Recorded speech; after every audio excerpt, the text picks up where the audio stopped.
ఏకంగా 2,55,000 కోట్లు, ఏకంగా 2,55,000 కోట్లు నేరుగా మీ జగన్ బటన్ నొక్కుతా ఉన్నాడు. నేరుగా నా అక్క చెల్లెమ్మల కుటుంబాల ఖాతాల్లోకి డబ్బులు వెళ్తా ఉన్నాయి. ఎక్కడ ఎవడు లంచాలు అడగడం లేదు, ఎక్కడ ఎవడు వివక్ష చూపడం లేదు. ఈ 2,55,000 కోట్లలో ఏకంగా 75% ఇచ్చినది నా నా నా నా అని పిలుచుకునే నా వర్గాలకే నేను ఇచ్చాను అని చెప్పుకునే దానికి సంతోషపడతా ఉన్నాను. ఏకంగా 75% నా ఎస్సీలు, నా ఎస్టీలు, నా బీసీలు, నా మైనారిటీలు, నా నిరుపేదలు అంటూ అడుగులు ముందుకు వేస్తా ఉన్న పరిస్థితి గతానికి భిన్నంగా ఈరోజు జరుగుతా ఉన్నది.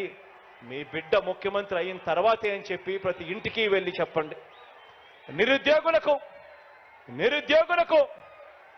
ఈ 57 నెలల్లో మన రాష్ట్రం ఏర్పడినప్పటి నుంచి ఇప్పటి వరకు ఏకంగా మన రాష్ట్రం ఏర్పడినప్పటి నుంచి స్వతంత్రం వచ్చినప్పటి నుంచి ఇప్పటి వరకు మన రాష్ట్రంలో ఉన్న ఉద్యోగాలు 4 లక్షల ఉద్యోగాలు అవుతే ఈ 5 సంవత్సరాల మీ బిడ్డ పరిపాలనలోనే, ఈ 57 నెలలు మీ బిడ్డ పరిపాలనలోనే ఏకంగా 2,13,000 ఉద్యోగాలు ఇచ్చాడు అని చెప్పి ప్రతి ఇంటికి వెళ్ళి చెప్పండి.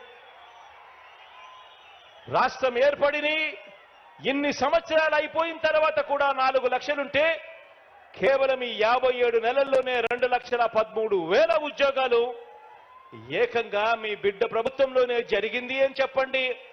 ఆ 2,13,000 ఉద్యోగాలలో 80% నేను నా నా నా నా అని పిలుచుకునే నా ఎస్సీలకు, నా ఎస్టీలకు, నా బీసీలకు, నా మైనారిటీలకు, ఈ నిరుపేద వర్గాలకు ఏకంగా 80% ఉద్యోగాలు వచ్చాయి అంటే అది జరిగింది.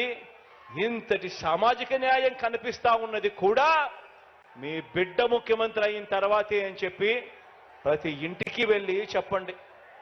దాదాపుగా 35 లక్షల ఎకరాల మీద దాదాపుగా 1 లక్ష కాదు, 2 లక్షలు కాదు, దాదాపుగా 35 లక్షల ఎకరాల మీద సర్వ హక్కులు అనుభవదారులకు, గిరిజనులకు, రైతన్నలకు, నిరుపేదలకు ఇచ్చినది ఎవరు అంటే మీ జగన్. అందులో అత్యధికం పేద సామాజిక వర్గాలకు చెందినవే అని చెప్పి తెలిసి వారికి మేలు చేసింది ఎవరు అనంటే మీ జగన్. ఇచ్చింది ఎవరు అనంటే మన వైఎస్ఆర్సీపీ పార్టీ ఇచ్చింది అని చెప్పి చెప్పడానికి గర్వపడతా ఉన్నా. ఎస్సీ, ఎస్టీ, బీసీ, మైనారిటీలకు ఎన్నికైన పదవుల నుంచి మంత్రి మండలి వరకు, డిప్యూటీ సీఎంలు, రాజ్యసభ శాసనసభాపతి వరకు, మండలి చైర్మన్లు, వైస్ చైర్మన్ పదవులు చరిత్రలో ఎప్పుడు ఇవ్వని విధంగా ఇచ్చింది కూడా ఎవరు అనంటే మీ జగన్. వచ్చింది ఎప్పుడు అనంటే మన వైఎస్ఆర్సీపీ ప్రభుత్వం వచ్చిన తర్వాతే అని చెప్పి ప్రతి ఇంటికి వెళ్ళి చెప్పండి.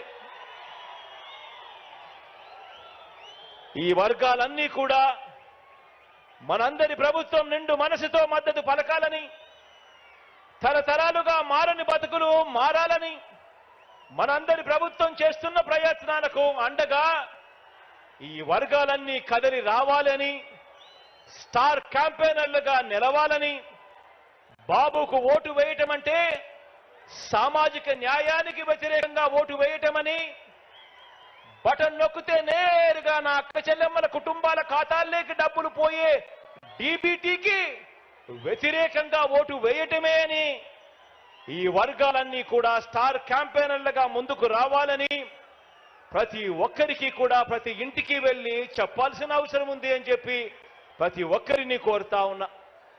ఆలోచన చేయమని అడుగుతా ఉన్నా. గతంలో చంద్రబాబు నాయుడు గారి పాలన చూశారు, ఇంకా చాలా మంది పాలనలు చూశారు, చాలా రాష్ట్రాల్లో కూడా పాలనలు చూస్తూ ఉన్నారు.